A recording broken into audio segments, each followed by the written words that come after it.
Until you have had the taste of finishing,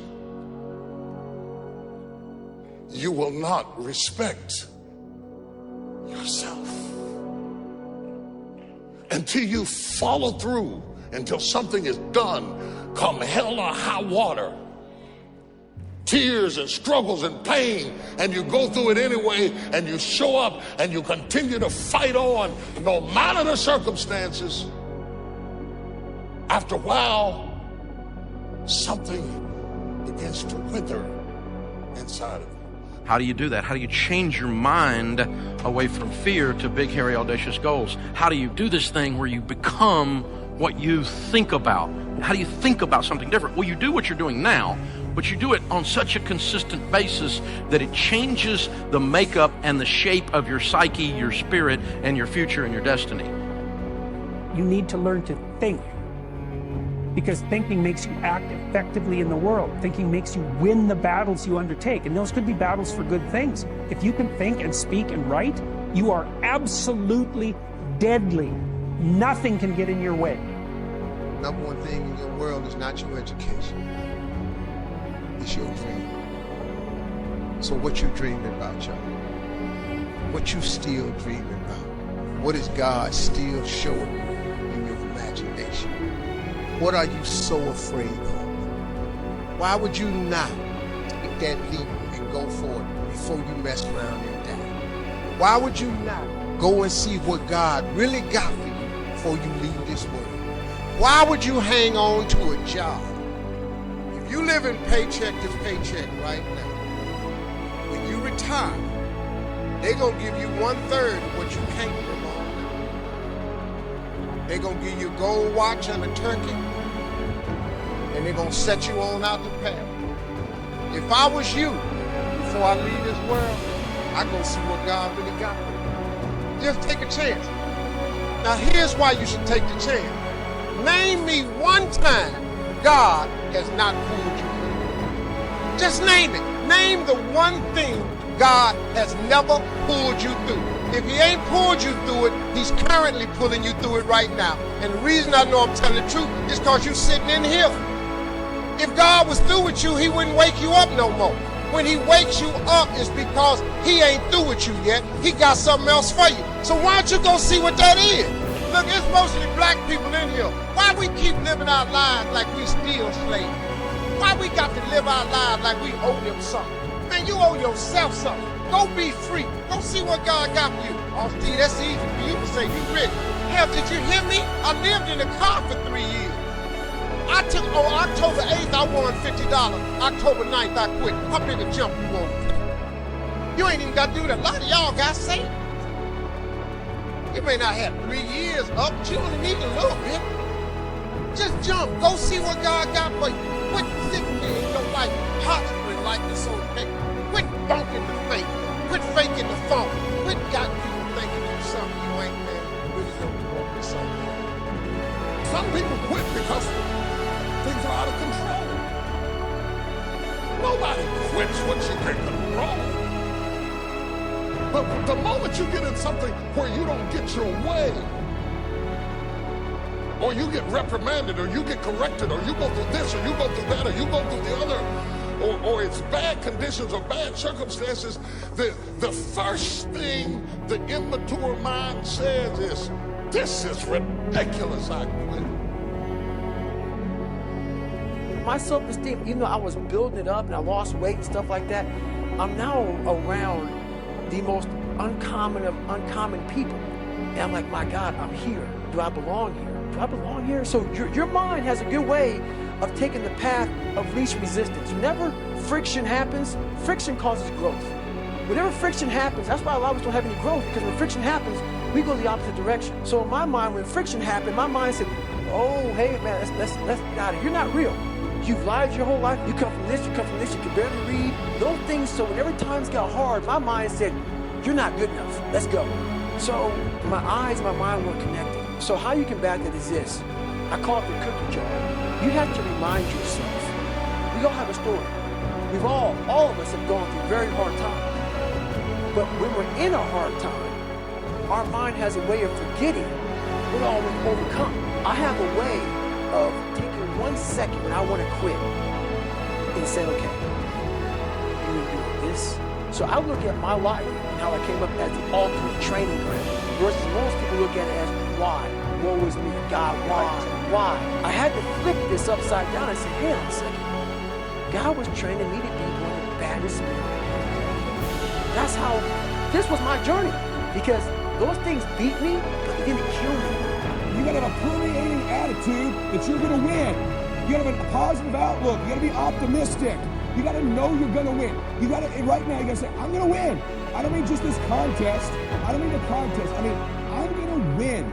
I'm gonna win. My life is gonna win. There's gonna be a victorious life here. Because listen to me, the price you pay for losing here is too extreme. You have to carry the burden of failure the rest of your life.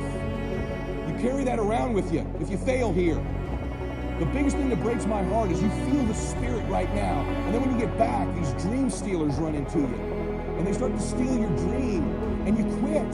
You give up. You got to decide I'm going to win. You got to decide that the failure part of carrying failure, you've been exposed to what your life could be. If you fail here, the price is extreme. It's forever. You carry the failure forever. I'm being honest with you. I meet people oftentimes that say, I was in WFG, you really changed my life in this meeting, but. And they put their heads down. They've been carrying it. They carry it. They see these Facebooks and Instagrams and what we're doing. You got to know you're going to win. You got to sell out. Yeah, I'm telling you, you got to become a sellout. You need to sell out. You need to get obsessed. You got to get relentless. You got to be a road dog. You got to get intense. That's what you got to do. You got to put your head down for a 4 to 6 year window. I don't care if you're brand new or you're one of these front rows. We need 4 to 6 years right now, like the best you ever had. You can feel it from me right now. I've been doing this 25 years. I haven't felt like this in 20. This will be the best run we've had. We're playing offense again. We're selling the dream again. You can feel it. We got some swagger at this convention, don't we? You can feel it. You can see the videos. We need your best. Let's go on a run. See, we're a family. We're a dysfunctional family sometimes, but we're a damn family. We don't always get along, but at the end of the day, we've done something great together. We've made history together. It's so funny we're talking about something. There's nothing even remotely, there's not even something even 22% the size of WFG. It's hilarious that somebody would think that there's something like this. My God, this is a behemoth. This is the Lakers, this is the Yankees, this is the Celtics, this is the Dallas Cowboys, this is the Patriots. There's nothing like it in the world. There's some dream stealers. You need to look out for these 4. I don't want them to happen to you. You ready? Say yes. Dream stealer number 1 that'll take you out of here. Lack of confidence or faith. Lack of belief. It'll steal your dream. You got to know you're going to win. You got to have some faith. These people sitting around you right now, they're whispering to you, you can do this. I believe it. Just like when you were a little boy. Just like when you were a little girl. They've always believed in you. They've always known you would do something special. They always knew you were great. You need to know it. You need to take that God that's sitting there with you and those precious souls that have passed that have always believed in you, and you carry them with you everywhere. They're with you anyway. Acknowledge them. If you don't believe that, honor them. Honor God. Honor these people who believed in you with your magnificent life. Honor them. Don't give in to lack of belief, lack of confidence. Don't ever do that again. Don't do it in WFG or out of WFG. You were made to do something great. You're special. You were made in the image of God. Something awesome's supposed to happen for you. And those of you that have made something awesome happen, something even more awesome is supposed to happen for you. Is the greatest single obstacle to our success is our self-limiting beliefs. Is we believe that we're limited in some way. Our friend this morning was talking about the fact that each person is a potential genius, that you have genius inside you, that you have unlimited potential, which is what we agree, we believe passionately. But if we believe that we are limited in some way, it becomes true for us. It becomes our belief. By the way, I didn't do well in school, and before we came here, I was going to do some background checking on the people here. What I found is there's a lot of people in this audience who didn't do well in school. Yes, there's a lot of people here who got lousy grades in school. I was astonished to look at the high percentage. In fact, you could be sitting next to one of them right now. Yes, we know who you are. Now here's the problem, is that if you're told, which I was, and all the time you're growing up, they say you have to get good grades or you won't do well in life. You have to get good grades, you won't get into college. You have to get good grades, you won't get a good job, won't get very well, and so on. They tell you that to encourage you to get good grades. So what if you got lousy grades for whatever reason? Well, now you could be 25 or 35 years old and you don't even try. You don't even try. Why? Because, hey, you didn't get good grades in school, so you kind of shorted potential. And what we do is we actually sabotage ourselves. We can drive with our foot on the brake of our own potential because we think, well, I didn't really get good grades in school. And then you read the studies and you find that most of the people who got straight A's work for the people who got B's. And the people who got B's work for the people who got C's who own the companies, and the people who own the companies got the money from the venture capitalists, all who got D's in school. You know, and so the grades that you got in school are irrelevant. But if you believe that because you got poor grades, or because you didn't get started, you didn't go to college or something else, if you believe it, it becomes true for you. So the first thing you do is you have to challenge your self-limiting beliefs and realize that most self-limiting beliefs have no foundation in reality. How many times have you had an experience where you thought you had no skill or ability in some area, and then you started working in an area and you turned out to be pretty capable? And you're quite amazed that you never had that idea. The fact of the matter is we all have that throughout life. My friend Dennis Whaley has this wonderful line. He said you could not use all of your potential if you had 100 lifetimes. You have so much potential. And what holds us back from using all of our potential, we believe that we don't have it. I will never forget the story of this fellow's grandfather came out, homesteaded a piece of land in Alberta, passed it on to his grandfather, passed it on to his father. The father could never make a living on it. It finally passed on to the son. The son was on welfare and raising goats on this quarter section in Alberta. But none of the family for 3 generations had ever made any money on this hard scrabble piece of farm. And along came an oil company. The oil company said, can we drill on your land? And we find oil. We'll sign an extraction agreement with you, royalties and so on. They drilled on his oil. They found an oil pool. And within overnight, he was a millionaire. He had an income of something like $150,000, $200,000 a year for the next 30 years. He went from living a hard scrabble life, raising goats on this lousy piece of land, as somebody else came along and showed him how to get the potential out of the land. The oil had always been there. That's what this seminar does. That's what Marv does, by the way, is he shows you how to drill oil in your own land and tap into the potential that you have. It was always there.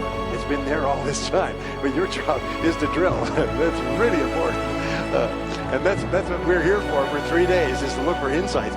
So remember this. Always ask yourself, you have a self-limiting belief. What if it wasn't true? What if it wasn't true? My son, going back to David was really shy when he was growing up.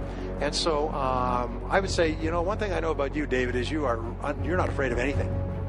He said, oh, I'm afraid of everything. He's afraid of riding a bicycle, and he's afraid of this, he's afraid of ghosts in the night. No, David, you're not afraid of anything. And I say to Barbara, he said, one thing I know about David, he's not afraid of anything. And she said, yes, I am. We drive along, I said, well, you know, I really admire David, because he's not afraid of anything. And I would just say this, then I changed his name to Dave the Brave. And then I shortened it to LeBron. I say, where's LeBron? Where's LeBron? Where is he? How are you doing, LeBron? I call him that. I started calling him Dave the Brave all the time. And, you know, at a certain point in his life, he started saying, you know something, I'm not afraid of anything. It changed his whole life. It reprogrammed him to tell him, because other than that, he had a self-limiting belief. And it's really important. Anyway, so your beliefs are important, and your whole attitude toward life is determined by your beliefs. And here's the interesting thing. You come into the world with no beliefs. Every belief that you have, good or bad, you learn from childhood. And most of your self-limiting beliefs, if not all of them, have no basis in reality. Is you have the capacity to do anything, be anything that you want. You can learn any subject. You can become a doctor in any university. You can memorize and learn languages. And the more you learn, the more you can learn. The more you use your brain, the more your brain is capable of learning more things. But what holds us back is, so I could never learn languages. Shut up, you can learn languages. I'll tell you what, you go to a foreign country, the only way you can eat is to learn the language and the words for the food. You learn languages at a speed of someone like I know. In other words, the self-limiting beliefs have no reality. So the belief that you have to have programmed in, put in your computer, is that you are going to be a big success in life. And everything that happens is part of this great process. Now the next law is called the law of expectation. Again, there's libraries that put in years of research on this. Expectations theory, by the way, is the foundation of all economics. It determines the drift of stock markets, the movement of world finances. It determines investment. Entrepreneurs have high expectations that their entrepreneurs are going to work. We would not start a business without high positive expectations. So expectations have an enormous impact on our attitude. And here's the interesting thing, is if you believe you're going to be a great success, you expect everything that happens to be part of the great plan. So if you have positive expectations, like a kid's first Christmas, they're positive all the time. And the key to being positive is to look really good. Expect good things to happen. We say that whatever you expect with confidence becomes your own self-fulfilling prophecy. Because you are constantly predicting your future by talking about how the way